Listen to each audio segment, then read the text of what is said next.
Hi hello welcome to post 316. నేను మీ Murali Rapalli. Pawan Kalyan guarantee ఒక వింత గౌరవం ఉండేది మాకు. ఇంత ఇంత రోజు రోజుకి దిగజారుడు రాజకీయాలు చేస్తూ ఇష్టం వచ్చినట్టుగా మాట్లాడుతూ ఆయన పరువుని ఆయనే నిట్ట నిలువున తీసుకుంటూ వెళ్తూ ఉన్నారు. అందుకే ఆయనకి ఎవ్వరు పెట్టనని పేర్లు ఉంటాయి. ఆయనకి పవలా గారని, చీజ్ ద షిప్ అని, దత్తపుత్రుడని, అసలు ఎన్ని ఎన్ని మాటలు మాట్లాడతారు. ఎందుకంటే ఎలక్షన్ ముందు ఆయన మనకు చెప్పింది ఏంటి? సుగాలి ప్రీతి కేసు గురించి మాట్లాడాడు. ఆ ప్రీతి కేసు ఏమైంది? ఏమీ కాల. ఈ వాలంటీర్స్ అంతా 32,000 మంది మహిళల్ని తప్పించేశారని చెప్పారు. ఏమైనా చేశాడా? ఏం చేయలే. అంతే, అవన్నీ అక్కడే ఉన్నాయి. సో ఇప్పుడు అందరి మీద నిందలేయటం పవన్ కళ్యాణ్ గారికి బాగా అలవాటైపోయింది. ఎంత ఘోరంగా నిందలేస్తాడంటే వాలంటీర్స్ మీద వేసాడు నిందలు.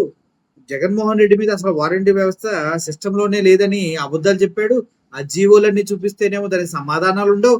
చదువుకుంటే కదా జీవోలు చదవటానికి అంత నాలెడ్జ్ ఉండదు. ఏం చేద్దాం, దాంట్లో పవన్ కళ్యాణ్ గారు తప్పే లేదు.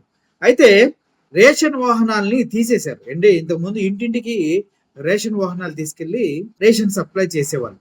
ఒక కార్నర్ లో ఒక 4 రోడ్ల కోడ్లో పెడితే ఆ 4 రోడ్ల ప్రదేశానికి ప్రతి 4 రోడ్ల జంక్షన్ లో ఆపుకుంటూ వెళ్ళేవారు. అటువంటి తరుణంలో ఆ వెహికల్స్ ప్రజలకు చాలా సేవ అందించాయి. అంటే రేషన్ తరలించడంలో అందించాయి. అదేవిధంగా అందరికీ అందుబాటులో ఉంటూ ఏ టైంలో ఏమి ఎలా ఇవ్వాలో అలా సర్వీసులు అందించాయి. కానీ ఇప్పుడు ఈ కూటమి ప్రభుత్వం వాటన్నిటిని తీసేస్తుంది. ప్రజల వద్దకు రేషన్ అనే పథకాన్ని లేపేశారు. ఇప్పుడు కంపల్సరిగా రేషన్ షాపులకు వెళ్ళి మనం రేషన్ తీసుకోవాలి. అయితే పవన్ కళ్యాణ్ గారి వర్షన్ ఏంటి? రేషన్ షాపు డీలర్స్ దగ్గరికి వెళ్ళి రేషన్ తీసుకోవాలి లైన్ లో నిలబడి. కానీ ఈ వెహికల్స్ ఎందుకు తీసేస్తున్నారంటే దీనిపైన ఆయన ఒక దారుణమైనటువంటి అభియోగం వేయడం జరిగింది. అదేంటంటే వైఎస్ఆర్సీపీ హయాంలో ఇంటికి రేషన్ తీసుకెళ్లకుండా తప్పు దోవలో తరలించి దగ్గర దగ్గర 1,600 కోట్ల రూపాయలు స్కామ్ చేశారంటూ డిప్యూటీ సీఎం మాట్లాడటం జరిగింది. ఎంత దారుణం ఇది! ఏ ఇంటికి రేషన్ అందలేదో ఎప్పుడైనా ప్రజల్ని కనుక్కున్నారా? ఎవరన్నా మాకు రేషన్ అందలేదని ఎప్పుడన్నా మీకు కంప్లైంట్ చేశారా? గత 5 సంవత్సరాల్లో ఎప్పుడు చేయలేదు, ఇప్పుడు కూడా ఎప్పుడు చేయలేదు. కారణం ఇంటింటికి రేషన్ వెళ్తుంది కాబట్టే.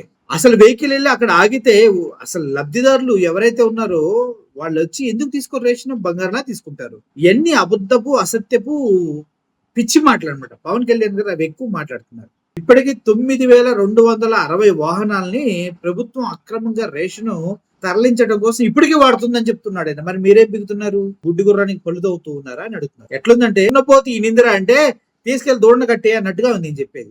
దున్నపోతు ఎక్కడ నేంతదా అని ఈనిందని చెప్పగానే ఆ మనోళ్ళు అనేసి తీసుకెళ్లి ఆ గోడ కట్టేరా అన్నట్టుగా ఈయన చెప్పే మాటలు ఉంటాయి. ఒక్క దాంట్లో అయినా ఈయన నిజాయితీగా ఉన్నాడండి? సుగాలి ప్రీతి కేసులో లేడు, 32,000 మంది తప్పిపోయారన్న కేసులో లేడు. మహిళలకి నేను అమ్మ అన్నలాంటి వాడినమ్మా, కావాలంటే ఎక్కువ డబ్బులు ఇప్పిస్తానే కానీ వాలంటీర్స్ కి తక్కువ ఇప్పించను, 10,000 వరకు మీకు ఇప్పించేలా చూస్తానని మాట్లాడిన మొహం ఇది. ఇప్పుడు ఏం చేస్తున్నాడండి ఆయన? ఇంత దారుణంగానా? నిజం చెప్పాలంటే పిఠాపురం నుంచి మొన్న గోవులు హైదరాబాద్ తరలించారు. పైన మొత్తం అరటి గల్లలు పెట్టేసి కంటైనర్ లో కింద ఒక పార్టీషన్ చేసి దాంట్లో ఆవుల్ని తీసుకొచ్చున్నారు. అప్పుడు పవన్ కళ్యాణ్ గారు ఏం పీగుతున్నారని ప్రజలు అడగొచ్చా కాదా? అక్కడ డ్రైనేజ్ సిస్టమ్ బాగలేదంటూ వర్మ గారే వీడియోలు చేస్తున్నారు. పవన్ కళ్యాణ్ ఏం పీగుతున్నావు, నీ నియోజకవర్గంలో నీ కాన్స్టిట్యున్సీలో అడగొచ్చుగా? అడిగారా? లేదు. ఇప్పటికి కూడా దమ్ముంటే ధైర్యం ఉంటే పిఠాపురం వీళ్ళు నిలబడగలరా? ప్రజలు చెప్పులు తీసుకొని కొడతారు. ఆయనే ఒప్పుకున్నాడు. ప్రజల్లోకి వెళ్తే మమ్మల్ని తిట్టి తిట్టుకుని తడుతున్నారని ఆయనే పిఠాపురంలో ఒకసారి చెప్పాడు. మళ్ళీ ఇప్పుడు వెళ్ళినా కూడా పరిస్థితి పిఠాపురంలో చెప్పులు తీసుకొని కొడతారు. ఎందుకంటే సామాజిక బహిష్కరణ జరిగింది. ఎస్సీ కులస్తుల్ని గ్రామం నుంచి వెలివేసినట్టు వాళ్ళకి ఏం అమ్మకుండా వాళ్ళకి ఏం చేయకుండా చేశారు. ఈయనగా ఈ పెద్ద మనిషి గారి కాన్స్టిట్యున్సీలో మాట్లాడా? మాట్లాడలా. సనాతన ధర్మాన్ని ముసుగేసుకొని మోస్తున్న మహావీరుడు ఈయన. ఈయన ముసుగు ఎప్పుడు తిత్తారంటే చంద్రబాబు నాయుడు గారు ఉసుకో అన్నప్పుడు ఈయన ముసుగు తిస్తాడు.